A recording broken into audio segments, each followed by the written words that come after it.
Hello all you YouTube rock lovers out there. Look at this. This is a piece of fossilized coral. I bought several pieces of this from a Facebook seller. This piece looks interesting. It's got some weight to it, so there's stuff in it. It's not just going to be empty. You can see there's lots of crystal here. I'm hoping there's some beautiful chalcedony on the inside. I don't know. For this video, what we're going to do is get this on the 10-inch slab saw and get a couple of slabs off of it. And then we're going to turn one of those slabs into a cabochon. Hopefully a beautiful cabochon. Honestly, I have no idea what to expect. I have cut one other piece of fossilized coral before, and it had a beautiful blue chalcedony interior. What will this one look like? I couldn't tell you. Well, at least not yet. Let me go ahead and get this on the saw, and let's see what we have to work with. Maybe it'll be something really special. Come along. The coral fossil is mounted within the vise. It's in there tightly so it won't move. I'm ready to make this first cut, which will take the little end cap off. Got the cover on. Throw the switch, which engages the blade and the drive screw. After a few minutes, we should have our first cut. Fingers crossed. Well, this is kind of interesting. I think I like what I'm seeing. I'll go ahead and make a couple more slices. Here's the next one. Yeah, more of the same. Not bad, not bad. I'll do a couple more, and then we'll take it inside and take a closer look. And just like that, our piece of fossilized coral has been slabbed. Well, 4 little slabs anyway. Let's take a look at some of these, see if these look like they would be good to turn into a cabochon. This little end piece shows us some of the detail inside there. I think it's interesting looking. There's clearly some stuff going on in there. But this is just going to be tossed into the tumbler, right? The next piece, well, that's sort of pretty. It's got a lot of crystal right there. It's an odd shape though. I'm not sure we could do much with this one. Now this piece, oh, this is a decent size. You can see little tubes that have formed in there. It's got the crystal window right there, the opening. And finally this piece. Okay, now this piece I think is going to be the winner. I like the way this one looks. I think this will shine up nicely into a cabochon. What do you think? See, there's some interesting stuff in here. Let me go ahead and get a template put on this, and let's see if we can find a good shape for our cabochon. How about we put on something like, oh, I don't know, I'm thinking somewhere in here.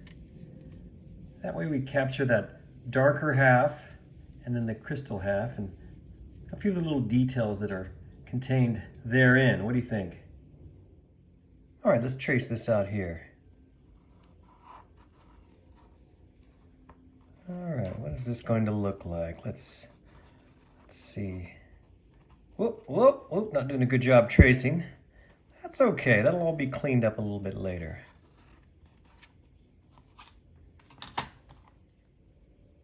How does that look? What do you think? Will this make an interesting cabochon? A fossilized coral cabochon? We'll find out. I don't know, I've never tried this before. Let me go ahead and get this thing trimmed on the trim saw. And we'll get it dopped and start the whole cabbing process. Before I get it trimmed, I just wanted to show you what it looks like with the lighted panel behind it so you can see the translucency. I like this. I think it's going to be a very interesting looking cabochon. We shall see. Okay, starting with the trim saw. When I trim, I like to trim away as much as possible. That way, when I move to the next step, there is less material to remove. I take it to in this case, the 220 grit hard diamond wheel, and I shape it up nicely. It's at this point I have to decide, do I want to stick with my original idea and have the top where I drew the lines, or do I want to use the other side as the top? What I discovered was I had cut into a little crystal vug on the bottom side. You can just see it there in the corner right there, and that might affect the skirt, but as you can see, I decided to stick with the original plan. Here it is all dopped, ready to hit the cabbing machine. Of course, we start with the 80 grit hard diamond wheel for the basic shaping. This is the most important wheel. As you can see, now this is dry. I've touched on all the top surface there. That's very important. You want to see that rough gray scratched surface all over the dome. It's very important for all the preceding wheels that this step is done correctly. Here's how it looks after the 220 grit hard diamond wheel. You see those big rough scratches are gone. Now it's just fine scratches. This is after the 280 soft diamond wheel. Should take care of any faceting. Here it is after the 600 grit soft diamond wheel. A little bit of a shine forming. That's good. Here we see it after 1200 grit. Now the shine's really starting to pop. It usually does after the 1200 grit. Look at the reflection of those LED lights in the shop. It's looking good.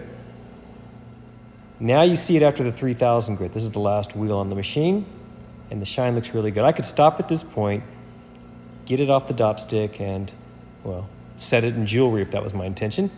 But I think we can do even better than this. I think we can get us a mirror shine. So what I'm going to do now is take this over to the wet belt sander with the cerium belt on it. Now, look at this. This is the final polish. I love this part. This is the mirror polish. See that reflection, how sharp that is? I love that. It amazes me every time. So it's finished with the polish. Live long and prosper, my friends. Let's take it inside for a closer look. Check it out. Our fossilized coral cabochon is finished. What do you think? I think it turned out pretty nice. I lost a little bit of the edge there where there was some material that was just grinding away too quickly, so my symmetry's off. That bothers me quite a bit. I could have shaved this side down to match, but I decided I've got plenty more to play with in the future. I'll do that if I'm ever serious about turning this into a piece of jewelry. This was just a fun little video to show you guys what we can do with that piece of fossilized coral. And I think, all things considered, it turned out pretty good. The shine is really good. That mirror-like shine. You can see the reflection there, the dome and the girdle, which I think I called the skirt earlier, but it's one of the same. Skirt, girdle, you know what I mean. The edge there. I did nothing with the back, and you can see some of the dop wax got stuck in there. I tried to pick that out, but that's as good as I can do right there. But again, this is just for fun. If I were making this into a piece of jewelry, I would do a better job. I would polish the back side as well and make sure it's perfectly symmetrical and not lopsided like that. You know what that does to my OCD. Well, there you go. That is our fossilized coral cabochon. I hope you like this little video. Thank you so much for watching it. I do appreciate it.